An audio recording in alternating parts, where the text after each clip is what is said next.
I find inspiration for my work just day-to-day walks, drives, whatever catches my attention.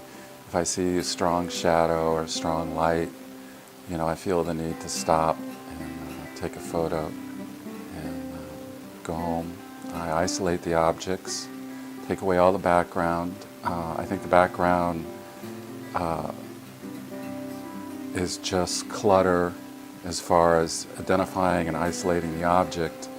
And I use a lot of, I don't use black, but I use raw umber and ultramarine blue to get the dark, flat backgrounds. I don't like shiny and I don't like glossy, so in anything in my life. So the more dark and matte I can get the background, the better. Warmer, a little more brown, and cooler, a little more blue. But I really feel like it brings out the object.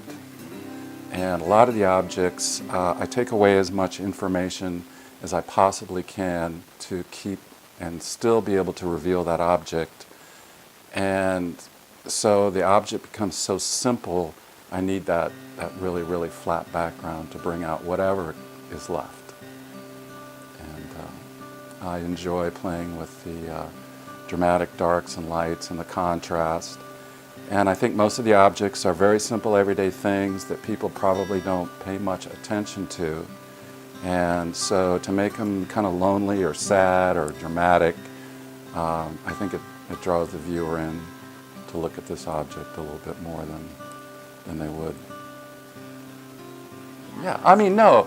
And a lot of the stuff is just in the titles. The humor, a lot of it comes with the titles. I painted a piñata on a dark background, this lonely, sad piñata hanging there, and I called it Unsuspecting Party Animal.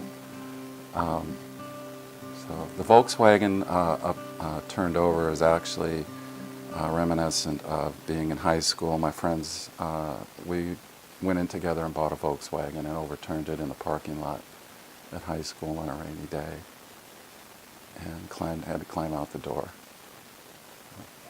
The fox and the hares, the fox skull is that skull up there that I found on a walk. And, everybody has to do a skull.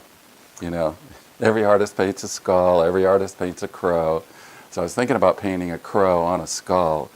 Well, everything's so serious now, and it's, the us and against them, and the politics, and it's just all so depressing sometimes, And a lot of the work is are just objects that remind me of my childhood. The metal chair, the metal folding chair, the dreaded metal folding chair. Everybody had at least 4 of them, with the card table. And it was my job to load the metal chairs into the trunk. And they're heavy and they're noisy and they're cold and they're uncomfortable.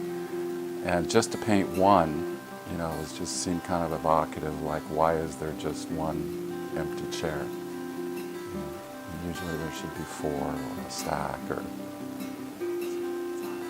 No, it's all, well, my wife will say, oh, another dark painting. Really. A lot of it has to do sometimes with depression, but there's always a little bit of light. Somewhere, within that dark, there's still always a little bit of light, how creepy it might be sometimes, in the shadows and things. But there's always a little bit of bright light, in there somewhere. I had a hard time with my dad's death. We were really good friends. And a lot of the paintings have to do with objects he had or things that remind me of him. And like the metal chair, I inherited from my dad, and not that I wanted it. And the bar stool, and he had a Volkswagen also, and when we were growing up, and almost tipped it doing donuts and things.